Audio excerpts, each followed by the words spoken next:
Pastor Paul Enenche has released another bombshell. We are talking about the one that was said, but he's a fearless man. Watch this video. What he said about food for thought. Watch the video. Share this video and click the follow button. Watch this video. Food for thought, part 5.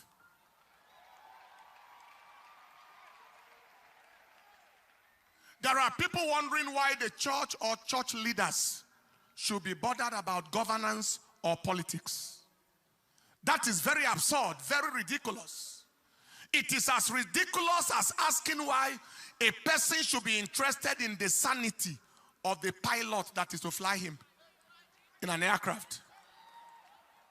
Or why a person should be concerned about the expertise of the surgeon that is to perform a major operation on him.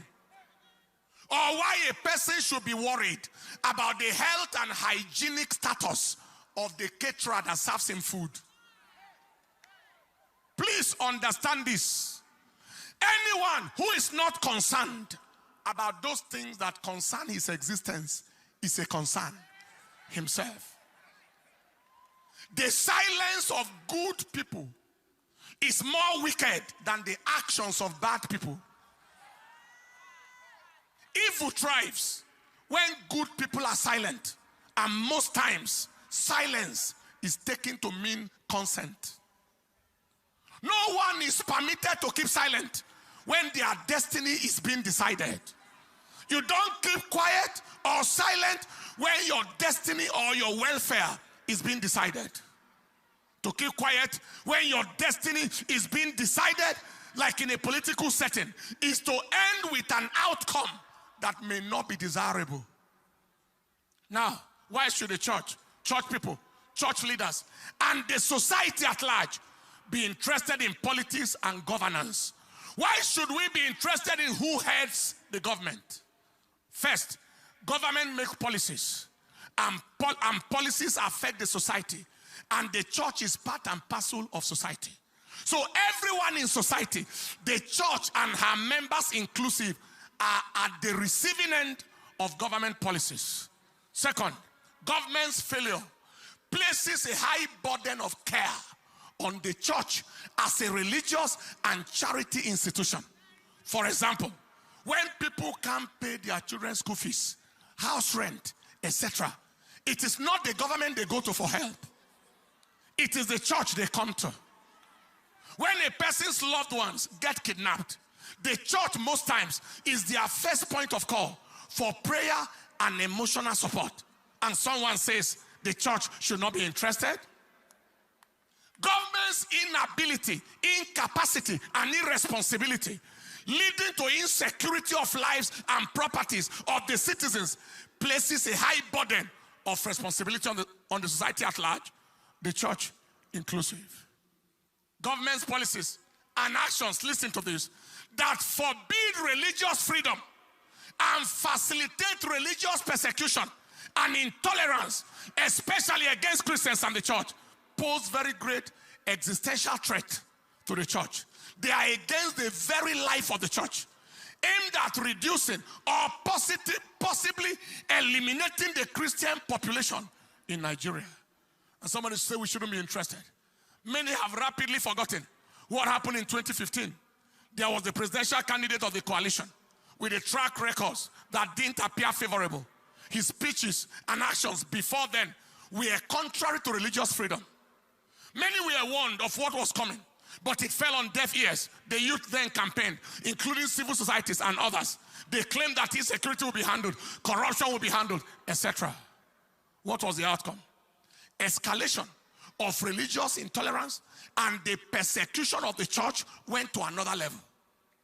According to Stephanos Foundation, headquartered in Jos, between 2016 and 2021, over 5,878 people, mainly Christians, in Christian territories were killed by terrorists in terrorist attacks. Between 2016 and 2021, over 10,715 people, mainly Christians in Christian territories again, were killed by herdsmen, as against 3,041 killed between 2010 and 2015.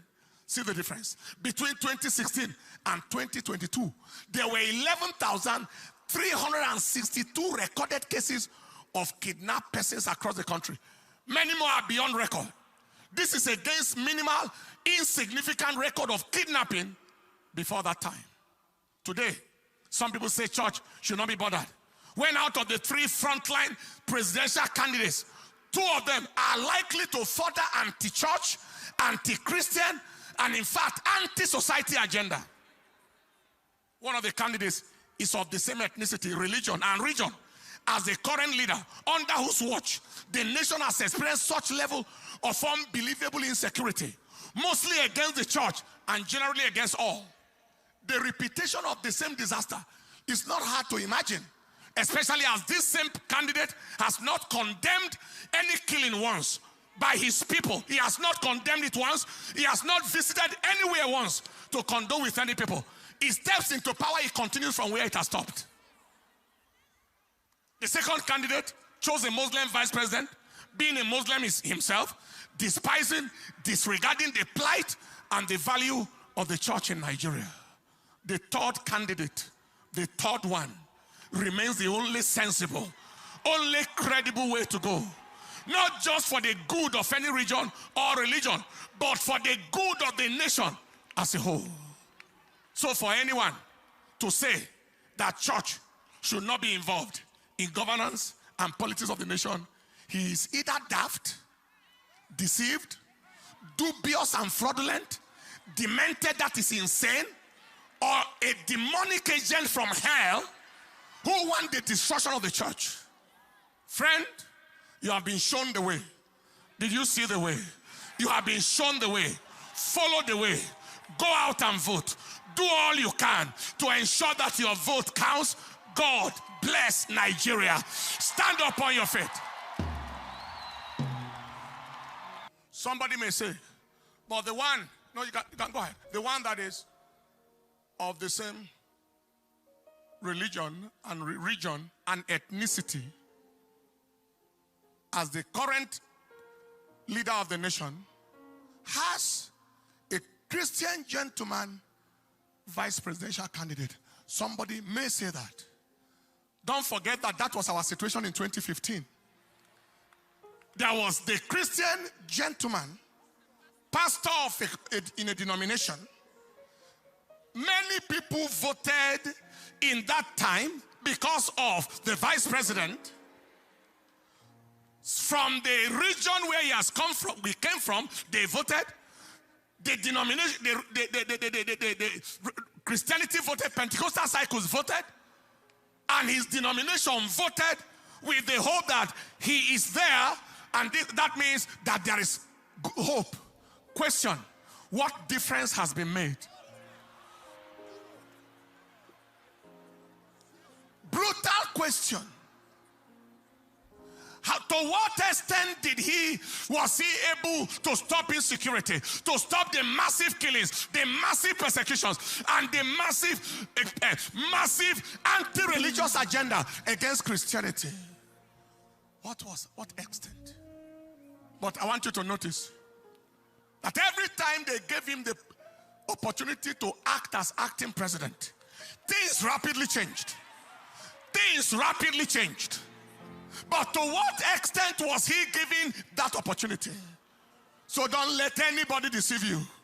That so let us vote because of this and that and that. Let nobody deceive you. Open your eyes. We shall not let history repeat in our nation. We shall not let history repeat in Nigeria. Wasn't that vice president, the current one, wasn't he good enough to come out as presidential candidate? Why was he denied? Why didn't it happen?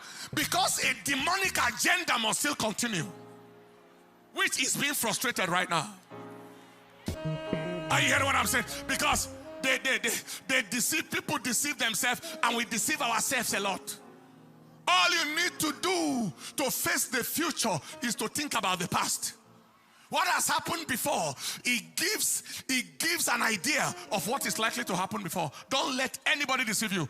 The frontline people, the arrowheads, are the people to consider right now in terms of who gets up there.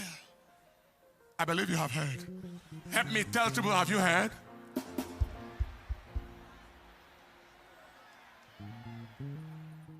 I hope you enjoyed watching this video. Please, just click follow. You might be watching this video but you have not followed. Double click on this video again. You will see follow on your upper right. Click follow, please. Share it. See you next time.